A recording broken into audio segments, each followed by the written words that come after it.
मित्रों नमस्कार, मैं हूं राकेश कुमार। आप देख रहे हैं मत अभिमत। बिहार में भूअर्जन चल रहा है, जमीन का विवाद रोज दिखाई दे रहा है, तरह तरह की बातें आ रही हैं।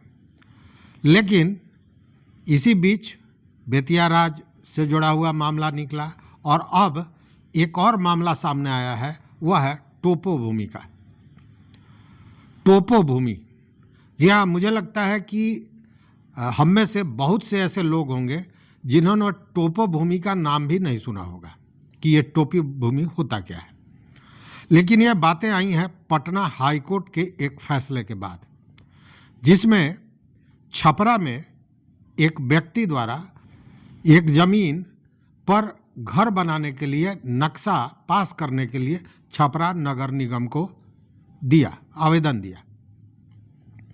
छपरा नगर निगम ने इस आधार पर उसके नक्शे को मंजूरी नहीं दी और उसको खारिज कर दिया कि यह भूमि टोपो भूमि है।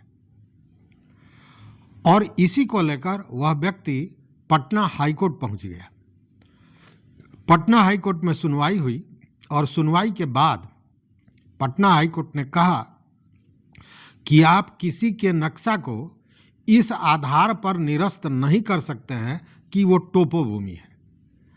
आपको उस व्यक्ति से उस जमीन की मलकियत साबित करने वाले कागज लेने चाहिए और अगर उसके पास कागज उपलब्ध है, दस्तावेज उपलब्ध है, तो आपको, अगर वह नक्शा सारे नियम उपनियमों को आप पालन करता है तो उसकी स्वीकृति देनी चाहिए।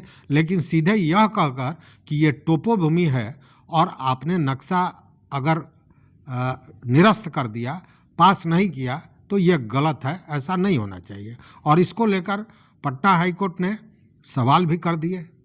जब सवाल हुआ तो राजस्व एवं भूमि सुधार विभाग के अपर मुख्य सचिव और महाधिवक्ता ने कोर्ट में यह कहा कि हमने किसी भी विभाग को कभी भी इस तरह की जमीन को लेकर किसी भी तरह की बंदिश नहीं लगाई है। मतलब कि विभाग के तरफ से ऐसा कभी नहीं कहा गया है कि टोपो भूमि है तो इस पर नक्शा पास नहीं करना है।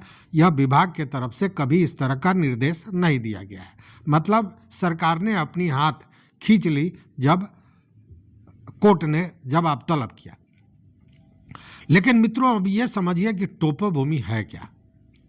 देखिए, जब सर्वे हुआ है, इस बीच में सारी चीजें आई हैं कि कैडेस्ट्रल सर्वे हुआ था 1920 के लगभग, माने 1890 से 1920 के बीच में कैडेस्ट्रल सर्वे हुआ था। और उस सर्वे में अंग्रेज का समय था, मतलब अंग्रेज का शासन था। और उस समय जो ये सर्वे हुआ था, उस सर्वे में भी बहुत से ऐसे जमीन थे जिनका सर्वे नहीं हो सका था। मतलब जब सर्वे नहीं हुआ तो वहाँ पे उस जमीन का खाता खेसरा भी नहीं है और वो जमीन सर्वे रहित है, उसका सर्वे कभी हुआ ही नहीं। और वैसे जमीन को टोपो भूमि कहा जाता है। छपरा का पूरा शहर उसी टोपो भूमि पर बसा हुआ है। उसी तरह अगर आप देखें तो खगड़िया में लगभग 8100 एकड़ जमीन टोपो भूमि है। पटना में है। पटना में अभी जो मेट्रो का यार्ड बना है वह यार्ड टोपो भूमि पर है। टोपो भूमि जिसका सर्वेक्षण नहीं हुआ, जिसका सर्वे नहीं हुआ, जिसका खाता खेसरा नहीं है, अल्टीमेटली वो सरकार की जमीन होती है। मतलब वो सरकारी जमीन ही है टोपो भूमि। लेकिन उसमें भी बहुत से भूमि का बंदोबस्त हुआ होगा, बहुत सी चीज़ें हुई होंगी जो अब धीरे धीरे सामने आएंगी। चूँकि पूरा अगर छपरा शहर उस पर बसा हुआ है तो कहीं ना कहीं से तो लोगों ने उसकी मलकियत हासिल की होगी, तभी उस पर भवन बनाया, घर बनाया। चूँकि सीधे पूरा शहर नाजायज़ ढंग से तो बसेगा नहीं। अब तो ये देखने वाली बात है कि क्या है, लेकिन जो सच्चाई है वो यही है।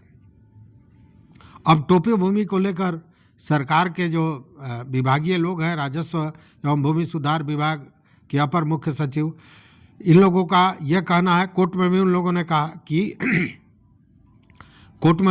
ने कहा कि टोपोभूमि को लेकर भी सर्वेक्षण चल रहा है, पूरी तरह से सर्वे कराई जा रही है, जांच कराई जा रही है और उन सारे चीज़ों को दुरुस्त करने की कार्रवाई विभाग द्वारा की जा रही है।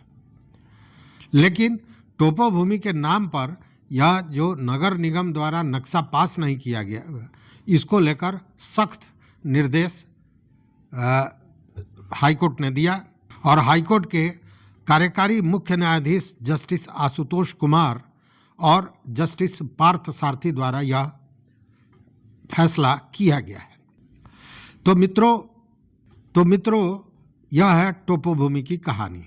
लेकिन उससे बड़ी कहानी यह है कि कानून हो या ना हो, नियम हो या ना हो, विभाग के जो लोग हैं, नगर निगम जिस तरह काम किया है, वो विभाग कह रहा है कि हमने कभी निर्देश इस तरह का नहीं दिया है और बिना निर्देश दिए हुए, बिना नियमावली के नगर निगम उस नक्शे को पास इसलिए नहीं करता है कि वो टोपोभूमि है।